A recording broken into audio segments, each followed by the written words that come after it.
Lecturer in Kisii University in the School of Business and Economics. I teach in the Department of Tourism and Hospitality. This particular seminar was organized by STTA and where our students are members, and it organizes several trainings for our students in matters of sustainable travel and tourism in Africa. It prepares them to start appreciating how to be involved in conservancy and preservation of the tourism products. And it also helps the students to start appreciating that there's a lot that they can do in the field of tourism and hospitality. It's a rich environment where they can support and make sure that their contributions are valuable. Today we have had a very nice seminar being run by STTA and Uniglobe organization, which is known as Let Us Go Travel.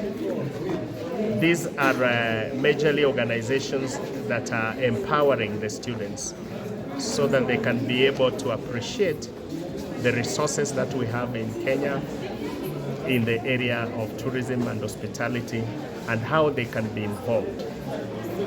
For us as a university, we want to sincerely say we have learned a lot today. It has been mind-boggling, and the theme is very current. It's about the changing accommodation landscape, where we are realizing that there is a drastic change from the traditional and conventional hotels utilization to short-term rentals.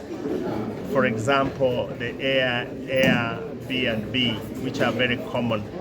And we have exhaustively discussed about the change, the challenges that is coming with the change, the risks that are there. We have also discussed and shared about the government involvement in terms of regulation and innovation, so that as the change takes effect, it can still be a safe landing for tourists. And at the end of it, the economies around it can benefit socially, economically, technologically. They can be of great benefit and overall contribute to our gross domestic product. With that, I want to say thank you very much for this particular session. I am the founding director of Sustainable Travel and Tourism Africa. Today we are here at Kisii University for one of our programs that is on youth mentorship. We are passionate about raising the next generation of tourism leaders who will rethink how tourism has been done traditionally. We know that traditional tourism in its form has not been beneficial to people in these places, it has not been beneficial to communities, it has not been beneficial to the environment.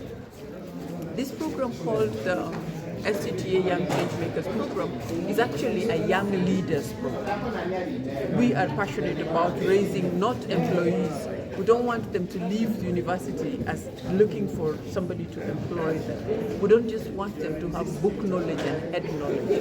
We want them to leave university equipped, enabled, and empowered to go into the industry and make a difference. And what does that difference look like for us at STTA? At STTA, our programs are all anchored on the Sustainable Development Goals, the 17 Sustainable Development Goals. We are strong believers that if the world would turn an angle and embrace even 70% of the Sustainable Development Goals, We will transform our communities, we will transform our environment, we will create amazing opportunities for young people. Why are we passionate about young people? We know that in Africa by 2050, more than 60 or 75% of our population are going to be young people. We can't be sending out people from our institutions of learning who just have got book knowledge. This Young Changemakers program enables our students in universities to get to know what is happening in the market, what is real and reality. The space of tourism and hospitality in terms of the traditional careers has changed drastically. And why have they changed? Because the global values for development have changed. And these global values for development are found in the Sustainable Development Goals. As we stand here today, we have reached more than, I believe, 14 to 15,000 students in the last 9 years with this message of change. We have practical examples of students who have been transformed with this and have ventured into careers that are not traditional in tourism and hospitality, but are linked to sustainability. What are we actually telling students? We're telling students that the future and where the opportunities lie for them in the future must be linked to sustainable development. Anything we do today that is not anchored on sustainable development will fall by the way, right? That's why if I had time, I would have told this student that even if you're training to be a chef, there's something that we call a responsible chef. There's something that we call a green menu. There's something that we call slow food, and they should know about all these things because that is what is it. And then we've got the whole wellness package in cooking today and food. So you don't just serve people food; you serve people food with a story. You heard us talking about storytelling. Yeah, there must be a story behind that food. Who grew this food? Is it a local woman in a local village? How is she benefiting by the time her potatoes or her vegetables end up in a 5-star hotel and they're now being sold for 5,000 shillings a plate? How much of that 5,000 ended up in the farmer's hands, right? So we're talking matters of equity, right? Is it equitable? Is the supply chain of the hospitality industry equitable? From the person who produced the carrot to the person who served it on the table, is the value equitably distributed, right? Those are the things that we want these young people to think about, right? We want them to think about redistribution of benefits. If we're saying that the entry fees to a national park is $200, how about the neighboring communities? Are they getting anything? We are teaching them this so that when they become policy makers, the policies that they make at the end of the day for tourism will be fair, whether we are talking taxation, will be equitable, whether we are talking who gets what at what point, will be respective of local cultures, will be also respect our environment and will not deplete it, right? Because one of the things that I caution the tourism industry is about a lot of luxury. But I always tell everyone in the tourism industry, particularly investors, yeah, that the privilege to be able to invest and also the privilege to be able to travel does not confer on you the right to abuse the people of place and take them for granted, right? They have protected the places that you call attractions. What you call an attraction is actually something that somebody has protected, somebody has valued, right? Before it became an attraction, it was somebody's home.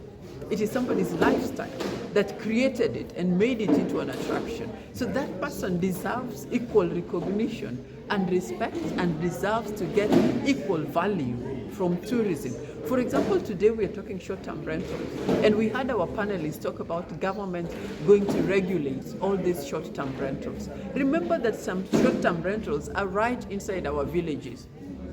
When the government takes the tax from that short-term rental, is it going to reinvest that tax, part of it, into that community? Because that community created an experience that somebody came without government intervention, right? It was their home, right? It was something that is around an experience around them. And then government only comes to collect tax.